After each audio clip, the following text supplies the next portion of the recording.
Good morning all. So in yesterday's video we have studied about the modern periodic table, that what is the outline of this table and in how many blocks these are classified, that is S block, P block, D block and F block, right? S block consists of group 1, group 2, P block is group 13 to group 18, D block is group 3 to group 12 and F block is consists of lanthanides and actinides.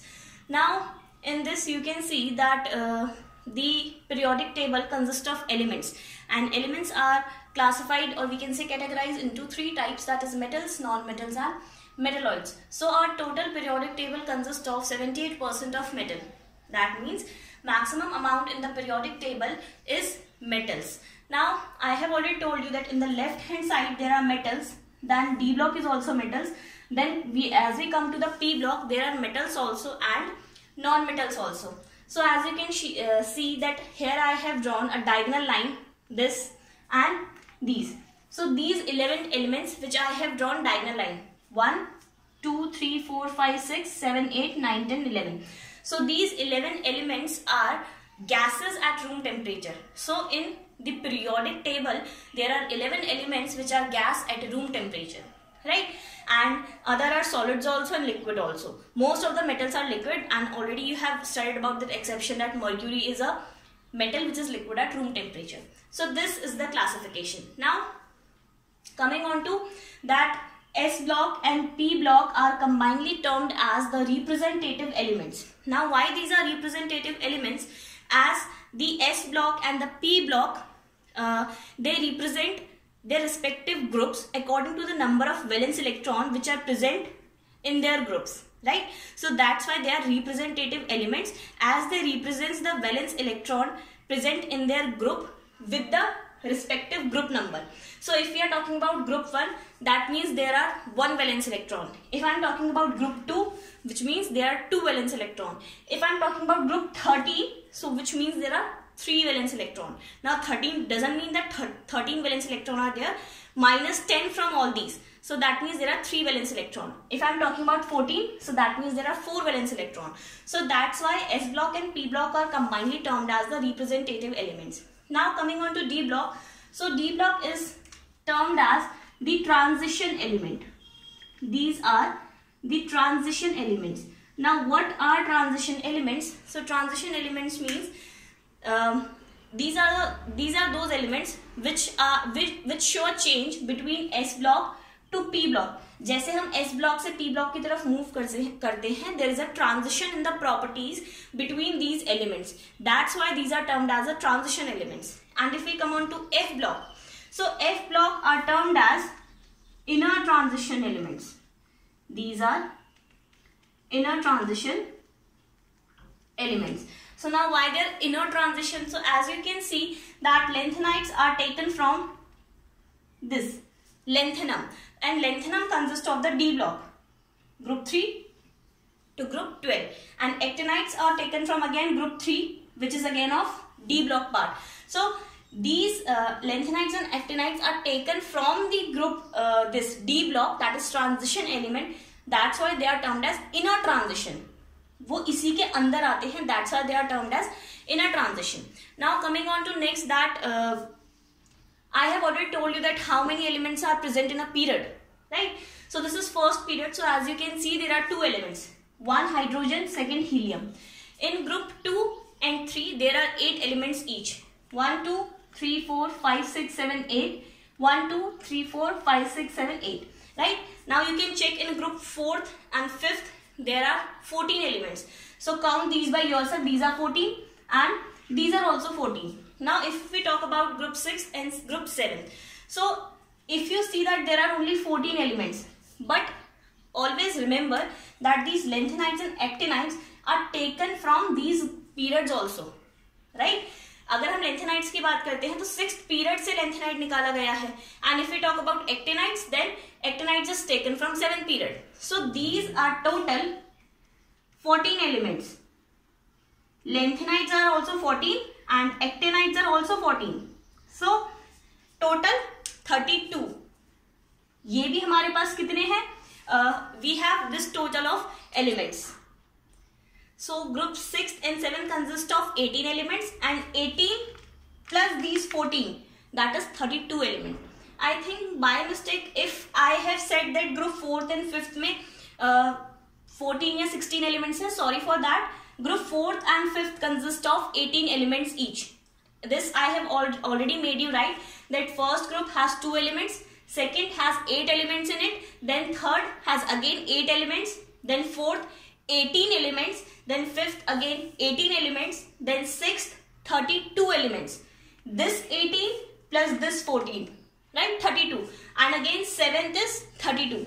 This 18 plus this 14, that is 32.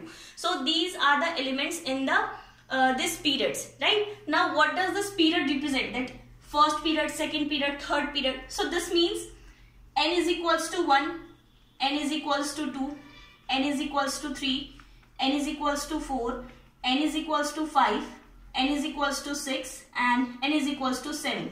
Now n is the principal quantum number, and we have already studied that principal quantum number represents the number of shells. So this first period represent that these two elements consist of only one shell, that is K shell. First shell n is equals to 1. N is equals to 2, that is second period. This consists of two shells, that is K shell, L shell. That means first shell and second shell. N is equals to 3. This period consists of 3 shells. यहाँ पे हमारे पास first shell होगा, second shell होगा, then we have third shell. You can check also. Suppose if I write electronic configuration of sodium here, this is of third period as you can see. So what will be the electronic configuration of sodium? That is 1s2, 2s2, 2p6, 3s1. So as you can see that sodium belongs to S block. Last electron enters in the S block. Sodium is from third period, which means n is equals to 3. So the highest we can say shell number here is n is equals to 3. That means the last electron enters in the third shell. So this is the 3, and this 1 is the number of electron. So as you can see that sodium is taken from group 1. So there the valence electron is 1.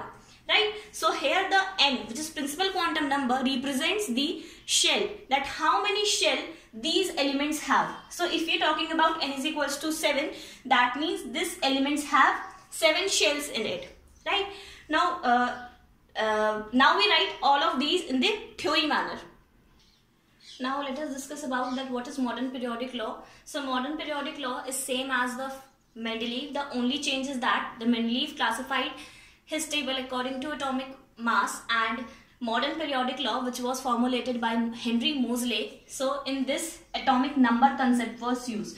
So the modern periodic law is the physical and chemical properties of elements are periodic function of their atomic numbers, right? Now let's classify the elements on basis of the 4 blocks. So classification of elements of the periodic table into 4 blocks. So first is S block. So S block is also known as representative element. S block consists of group 1 and group 2, where group 1 is termed as alkali metals. Alkali metals, as the group 1 form the alkalis. And what are alkalis? They are water soluble bases, right? So हमारे पास क्या है, जो group 1 से group 18 तक के हमारे पास elements हैं, that means group 1, group 2, group 3. So we have a name for those group also, right? And किसी न किसी एस्पेक्ट पे उनका ग्रुप का नाम दिया गया है, तो that we will also discuss that उनके नाम क्यों दिए गए हैं, right? So group 1 is alkali metals as these form the alkalis, right? And group 2 is named as alkaline earth metal as these are originally formed from the earth crust, right? So these are the name of group 1 and group 2. Group 1 has a general valence electronic configuration, that is ns1. N is the this principal quantum number, right? And group 2 has the general valence electronic configuration ns2. Now let us take an example for this valence electronic configuration. Suppose we are talking about group 1. So suppose 3 of the elements we are taking here. Group 1 is lithium, sodium, potassium. Now lithium is 1s2 and 2s1. Atomic number 3, 11, then 19. So lithium is 3, so we have to place 3 electrons here, that is 1s2 and 2s1. This can also be written as configuration of helium and 2s1. Now why we are writing into the configuration of noble gases, or we can say configuration of helium, that is a group 18 element, because it is easier to fill that electrons. So as we know that helium has atomic number 2, so हमने यहाँ पे क्या किया, helium की 1s2 की जगह पे we put a helium here. So now how many electrons are remaining there? So there is only one electron, so write 2s1. Now as you can see that ns1 is the valence electronic configuration, and in place of n there is 2. So why there is 2? Because this lithiums belong to second period. So this 2 means that which period it belongs to and how many shells it have. So the period told us about the how many shell that element have, right? Now coming on to next, and yes, हम यहाँ पे सिर्फ और सिर्फ we are going to use noble gases and not other element, right? Now next is sodium. So sodium is 1s2, 2s2, 2p6, 3s1. Now if we see the electronic configuration from 1s2 up to 2p6, so you can see that this is the electronic configuration of neon. 6, 7, 8, 9, 10. 10 has atomic number of neon, so you can directly write neon here, and 10, after 10 one electron is remaining, so that will go into 3. So 3s1. Now again compare this ns1. Now in place of n there is 3, which means in the sodium atom there are 3 shells which are used up. So 3s1, and you can see that always there is one electron in the outermost shell, right? Now coming on to next, that is potassium, atomic number 19. This is the configuration. Now if you will see that this configuration follows the configuration of argon. That means up to here there are 18 electrons, and 18 is atomic number of argon. So you can directly write argon here, then 19 is 4s1. So this is the way to write, we can say another way to write the electronic configuration. As you will move down the group, the we can say this noble gas configuration also changes. In this second period we are using helium. In third period we are using neon. In fourth period we are using argon. So हम कौन से noble gases use कर रहे हैं that are before these elements. अगर मैं lithium की बात करूँ, lithium से पहले we have helium, sodium से पहले we have this neon, and potassium से पहले we have argon. So we have to use that noble gas configuration which is before these elements, right? Now for group 2. So group 2 has beryllium, magnesium, calcium and so on. So let us talk about beryllium, magnesium and calcium. So beryllium has atomic number 4, magnesium 12 and calcium 20. So if we fill electrons according to 4 electron, so 1s2, 2s2, and how can you write? You can write it as helium and there 2s2, as this is the helium configuration. So helium 2s2. Now you can compare that ns2. In place of n there is a number 2 which is principal quantum number and which told us about the period and the number of shells, and 2 is the valence electron here. That means it belongs to the second group, right? So as you can see again in the magnesium, so in place of this again you can write what? Neon and 3s2, where 3 represents the number of shell, or we can say the period number. Now write the electronic configuration of calcium by yourself and also write in the noble gas form, right? So this is about the S block. Now moving on to our next, that is P block configuration.